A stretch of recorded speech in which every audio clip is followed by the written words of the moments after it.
Welcome back to the Hazmat Files, where we dig into the stories, decisions, and real-life experiences behind emergency response. I'm your host, Erica Fisher, and today's episode covers an incident that responders in Winston-Salem and the surrounding area will not forget, one involving ammonium nitrate, a chemical known for its devastating potential when things go wrong. The views and opinions expressed in this podcast are those of the host and guests and do not necessarily reflect the opinions of TransCare or its sponsoring organizations. The content provided is for informational purposes only and should not be construed as legal or professional advice. We're joined today by two career firefighters who responded firsthand to one such incident. Their courage, insights, and lessons learned offer powerful takeaways for every first responder, chief, and emergency planner out there. I'd like to take a moment to introduce today's guests, Tyler Hoke and Jason Gore. Tyler Hoke is a senior firefighter and hazardous materials specialist at Greensboro, North Carolina Fire Department. Before becoming a firefighter, Tyler received a Bachelor of Science in Chemistry from the University of North Carolina at Chapel Hill.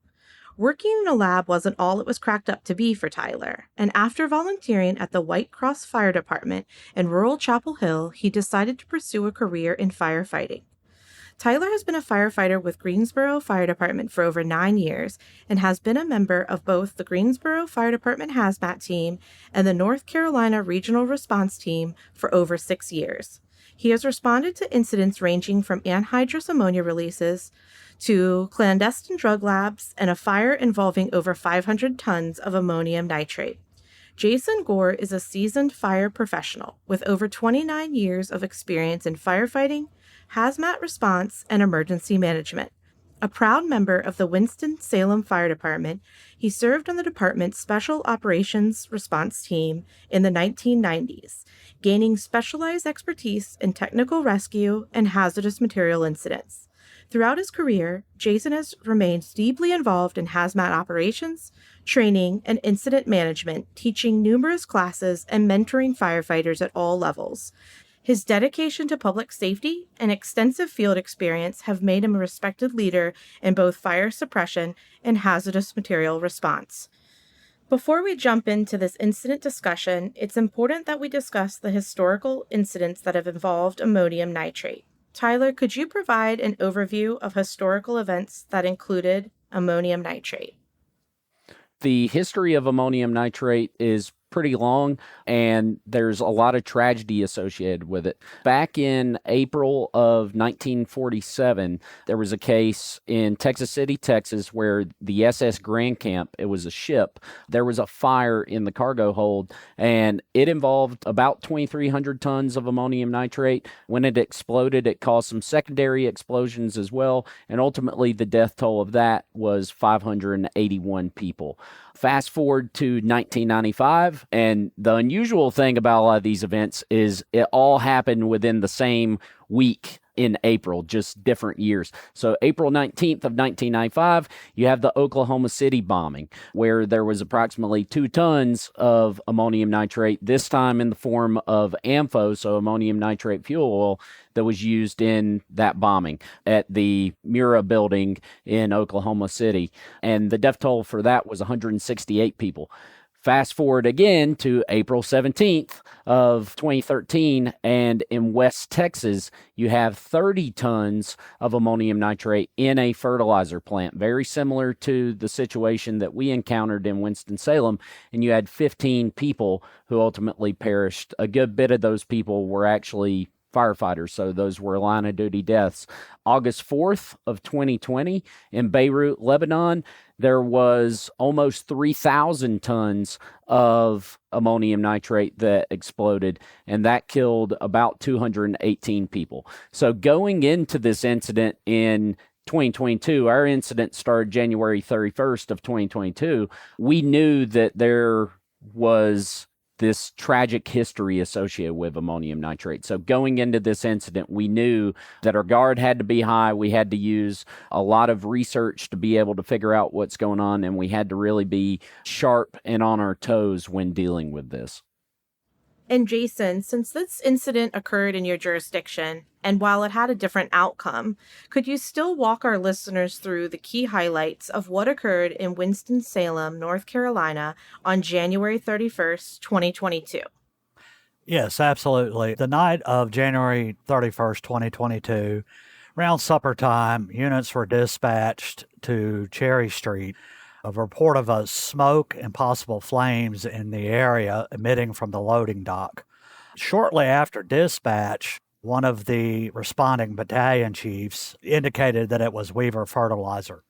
The units were used to the location. We had a couple incidents there, and when they arrived on the scene, the fire had extended from the loading dock to the adjacent building and the building attached to it as well, approximately going from about 25% to 40% involved in under 5 minutes. While units were responding to the scene of the second alarm, I was working at Engine 16 on the south side of town. I made communications with one of our command staff, voicing the opinion that due to this location, our experience, that some considerations may need to be made on evacuating the scene. It's a hard decision to make, but as earlier spoke about, in the past, these things can escalate rapidly. So around 60 to 70 firemen were on the scene. When the third alarm made it to the scene, evacuations were started. In responding to a chemical like ammonium nitrate, it's not just about the fire that's occurring, it's about chemistry, about pressure, and time. Let's talk a little more about the tactical approach. Jason, what were the biggest operational challenges that occurred during the incident? Well, from a firefighting standpoint, water supply was one of them. We had a limited water supply to the scene, and that did affect some of the firefighting tactics, access to the scene, and then, of course, speaking on the hazmat standpoint, the large volume of oxidizers present posed a very significant risk. So once it was deemed that the building was a loss and evacuations were needing to proceed, that order was given to our on-scene workers, our firefighters, first responders, but then evacuation adjacent to the scene, which was a very significant task. It's something that we talk about, but we rarely put into practice. We had businesses, residents, prison, a college campus. When it originally was put in, it was less than 1,000 people in that area. It was a very rural setting, but as we found out later on, it was a significant increase from its original 1950s designation. So tabletop exercises, things of that nature to help prepare definitely before this would be huge. Some of the challenges that were faced by emergency management and command staff were transporting people. Around 10 o'clock at night, what do?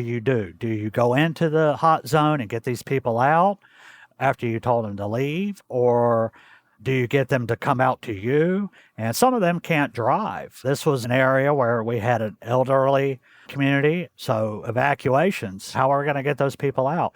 Public transportation was willing to help, but less willing to go into an area that we said had the potential of exploding. So logistically, it was a nightmare. Who's going to organize food, shelter, restrooms, things of that nature? Lots of different operational considerations and approaches to take during this incident. And on the hazmat side, Tyler, you were involved in the response as a member of the regional hazmat team. What was your initial role in the incident? As part of the regional response team, we cover a number of counties throughout the state, particularly in the north central region of North Carolina. So when we got the call from my special ops chief, Brian Vickery, I knew this was probably going to be ammonium nitrate that we were dealing with. He called and said, "Hey, this is a fertilizer fire." And I told my crew, I said, "I'll bet my entire next paycheck that it's ammonium nitrate." Knowing the history really helped going into it. Once we were able to get there, Chief Vickery found me and he said, "I need you to set up a 1-mile exclusion zone around this area." Anybody who's ever done that before, maybe in a tabletop, it's easy enough to set everything up. And then you realize, oh crap, there's actually people in this exclusion zone that we have to evacuate. And you realize on a scene like that, it's thousands of people that you're having to evacuate. And you don't really have a time scale for when things are going to happen. You don't have any type of time scale as far as, oh, there's some type of plume heading our way. The potential for a catastrophic explosion that can happen at any minute. So the clock was really ticking for us there. So what we did was we did some plume modeling to see where the smoke from the fire was going, because there are some pretty toxic byproducts, not just in regular structural smoke, but also coming from the ammonium nitrate itself. So we're talking about different nitrogen oxides and stuff. We were having to do research on what was in the facility as well as what was in the rail car that was adjacent to the facility. We're having to figure out how we're going to contact these people that we're going to have to evacuate. We're having a huge influx of requests for immediate information. A lot of people were contacting us from the news and the media, and we saw a bunch of stuff on social media that was coming out. And not to mention, once it made national news of what was going on, we also had people who were experts in the field who were actually contacting us and giving us recommendations, and they were only basing their initial recommendations on what was being reported in the media. So talking directly to those people allowed us to dial in our response. Ultimately, our command post was 1.5 miles away, and even then, we're all jumpy as to, okay, are the windows going to blow in on this? Are the walls going to collapse? Are we going to hear a boom and then it's going to be the end of us? So it was one of those incidents where time was both slow and fast at the same time, because it was slowed down in the sense of being able to really focus, being able to put some training to good use. But I remember checking my watch and an hour would have elapsed just because so many things were happening at once. There's a concept I've heard of called flow, where you get into a groove of everything, and it definitely felt like we were in a good flow that evening with everything. And the risk of the explosion and the plume did help shape your tactical decisions between, as you said, how far you were staged 1.5 miles away from the incident and how you were planning your evacuations. These big incidents rarely happen in a vacuum. So let's talk about the amount of coordination. What was critical in coordinating this event with the multiple organizations involved? Prior site visits helped, familiar with the staff and the property, collaboration with other responding units and agencies that could help us make those decisions. Emergency management was key, and one thing that we utilized that evening that we didn't realize was very helpful prior to it, but afterwards we did, was using GIS data, where we could get that calculations of how many people were affected and how many people were going to have to be evacuated from the scene. And what other specific tactics or tools helped in the response efforts? Well, it seems like we always go back to the ERG, but it's still a very key tool. It helped initially with setting our hot zone. It helped with giving some basic information. The ERG was key. Tier 2 reports, being able to get access to that using ePlan and other technologies out there. The prior site walkthroughs and visits, I can't stress that. Familiarization with the facility, familiarization with what's being affected in it. Following the West Texas incident, we had actually walked through that facility because the similarities to the West Texas incident and Weaver Fertilizer. But I have to drive home. This was probably 2 to 3 times the size of West Texas. So making sure that, that information is updated on a regular basis can help in the event of an incident. The fire department recognized early on that this was also, if you think about January, February, that's the beginning of the growing season. And traditionally in this part of the East, tobacco was a huge commodity for Winston-Salem, Virginia, all that. And that's why Weaver Fertilizer was built here. So January, February, they stockpile it. So not only did they have a large stockpile in the facility, but adjacent to the facility in what was known as transport. You have to keep in mind that your Tier 2 reports typically are going to only indicate what is stored on site and what is transported off site as a part of their process. But transportation is calculated completely different, and they're allowed to have that on site. So we had close to 600 tons in rail cars adjacent to the facility actually being impacted by the fire. That's such an important caution for folks to remember when they're looking at Tier 2 reports about not always having the Tier 2 reports account for what's in transportation outside of the facility. Tyler, were there any specific tools or tactics that helped during the response from your perspective? Probably the biggest game changer for us was using drones. That was really the first time I had ever used drones in a major hazmat response. We had done some training with it previously, but being able to see what was going on at the facility, because I never stepped foot onto the facility because we had created that exclusion zone, but being able to zoom in and see what was going on was really beneficial. My department has a drone team, and a lot of neighboring departments have drone teams, so they were all helping out with everything, and we were able to use the software DroneSense to be able to see what was going on, be able to send that footage to some of the experts that were talking to us so they could see what was going on, and being able to look at night vision as well as thermal imagery to help us see, okay, how has the fire progressed? Is it approaching that rail car that was on the backside of the structure? Do we have any small explosions going on? That was really, really helpful just to wrap our minds around what was going on, because if we wouldn't have had drone footage being a mile and a half away, we're just imagining everything, whereas having drones, we're able to really get that visual into our minds and be able to make more thorough decisions based on those visual indicators that we had. Training and tools such as drones and your personal protective equipment are your lifelines as a firefighter. Looking back now, what training would you say helped the most during this incident, and what do you feel was missing?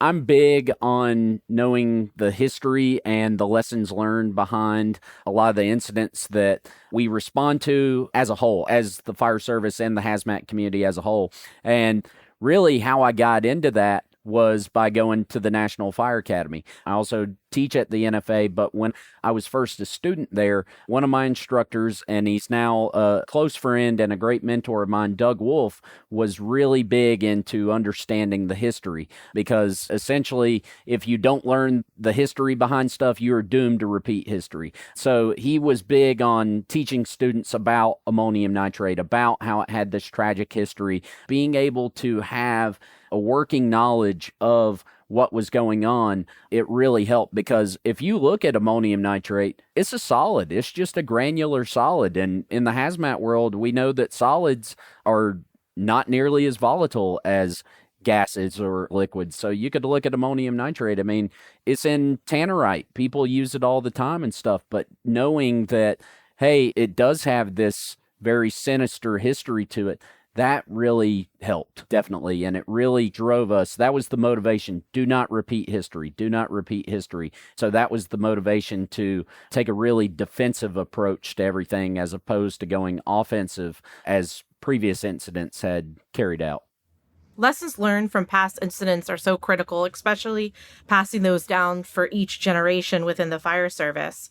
And this kind of call changes how you think. Let's reflect on what it taught you. Let's start with you, Jason. What was the most critical lesson you learned that day? I think early recognition was the key thing behind this. Putting this puzzle together, in the fire service, we're taught various ways to read the emergency. And being a hazmat guru or nerd or whatever, I'll second Tyler's plug for the NFA. I've attended a great deal of their courses. I think that having that background, that training is key. Early on, recognizing where it was at, but also that this fire had a different characteristic to it, which I've honestly started to really gear towards my first responders, is teaching them, recognizing the color of the smoke, the intensity of the fire, any fumes that are emitting, any containers that are on site can mean the difference between somebody being killed or not. And I think that that is paramount. just early recognition and applying that to hazardous materials, because essentially even firefighting is a form of controlling a hazardous material. We can attest everything is synthetic in our homes, and those fires in our residents have gotten more and more intense as the years have gone on. Well, those things are made in large facilities and many people's backyards that they may or may not be familiar with. And Tyler, what was the most critical lesson you took away from this incident? I think the big thing is just understanding the history, paying attention to the history. I talk a lot about with new guys to our team is it's one thing to run the calls and get your numbers up and say, oh, I went on X amount of calls last year. But if you're not paying attention to what's going on those calls, if you're not supplementing that call volume with going to classes, with going to conferences and paying attention, and it not just be networking, but it's you truly paying attention and picking people's brains and learning the history behind why we're doing things the way we do. I think that is what really sets people apart, is understanding that history. And not to mention, you're honoring those line of duty deaths. You're honoring those people who have died in these tragedies by learning from that history and being able to focus on not repeating it by trying to improve upon their response. I think that's where we were really successful with everything, was everything came together. That training, that idea that Jason and I share of taking things seriously and learning from previous experience, whether it be our own or whether it be from others. I think that's what ultimately led to success with this call. And the lessons learned, even from this incident that had a very different outcome from historical incidents that we've discussed, there's lots that can be learned. Jason, what would you tell other departments about preparing for ammonium nitrate or other high-risk oxidizer incidents? To add on to some of the other trainings that I've been affiliated with since then, don't fight ammonium nitrate fires. Unless you are at a point that you can actually make a change, evacuation is your best course. You don't know when it's going to ignite or if it's going to ignite. Following this, our LAPC has become much more involved, both in coordinating with stakeholders in our area, but also involving training. Our hazmat team, whenever we have an LAPC meeting, hosted at a facility, and not only is the meeting there, but people walk through the facility and talk about some of the common hazards. Encourage fire inspectors in your area to take hazmat training. The NFA has a great course, Hazardous Materials for Inspectors, and that helped a couple of our inspectors better understand that part of their job that, quite frankly, a lot of inspectors don't have experience in. It's great to hear that the LAPC is stronger, working closely with the hazmat team as well as the facility. I think that collaboration, coordination prior to an incident is critical. Before we wrap up, I want to leave space for one final thought from each of you. What do you want people, especially responders and decision makers in the planning process, to take away from your experience? Tyler, how about you kick us off? Sure. I would say the big thing, I feel like I sound like a broken record with this, but the big thing is just understanding the history behind things. If you have a major amount of a certain chemical in your jurisdiction, understand what the hazards are, understand how that chemical has been released in the past, not necessarily in your jurisdiction, but all over the world, and what the hazards were with it and what the response was like with it. Because we shouldn't be reinventing the wheel every time we respond to something common like chlorine or ammonium nitrate or anything like that. We should be learning from the previous incidents, both the successes and the tragedies behind that. It's one of those things where as soon as you hear what the product is, you're already brainstorming, okay, they did this, so I need to do that. Or they did this, so I need to repeat exactly what they did in order to be successful. I think that's the key thing. And Jason, what do you want people to take away from your experience from this incident? Not to sound like a broken record as well, but recognition. And that comes in different forms, not only being familiar with the facilities, doing the training out in those facilities, but also recognizing the presence of hazardous materials. That's something that I've been very passionate about with my first responders that I teach, is recognizing that there's hazardous materials involved in this incident and taking that time to make some good, quick, clear decisions. I'm not talking about going back to the drawing board and stopping and waiting the incident roll out, but we really do. We have to switch gears on. There are times in hazmat incidents that we have to make a quick decision. And I think that that's missed in some avenues and some teaching realms, that we're going to stop and wait 2.5 hours. Sometimes that's the best course. But initially, when you arrive on the scene, and I think Tyler can attest to this, you have to make that decision then to get out, to back away. And that takes training. That takes not just pulling the ERG out, sitting at the table. That's a good starter, but go outside. One of the things that I love doing with my ops classes, I'll put a placard out there on a pedestal and say, all right, how are you going to handle this? But evacuation zones are one of the first things we teach them. And I say, do 75, do 100 feet. And rule of thumb is good, but a lot of times they underestimate how far they really are from the scene. Taking that time, go out to the high-risk facilities. If you think you don't have any, I guarantee you, give me a few minutes, I can find one.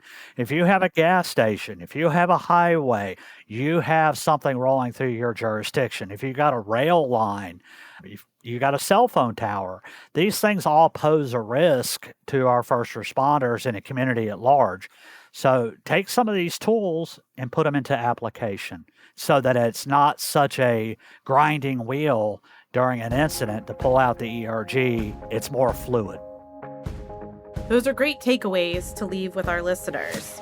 To our guests, Tyler and Jason, thank you for your bravery, your insight, and your willingness to share your experience. For our listeners, this is why we train, this is why we prepare, and this is why we have to learn from past incidents. Stay safe, stay ready, and we'll see you next time on the Hazmat Files.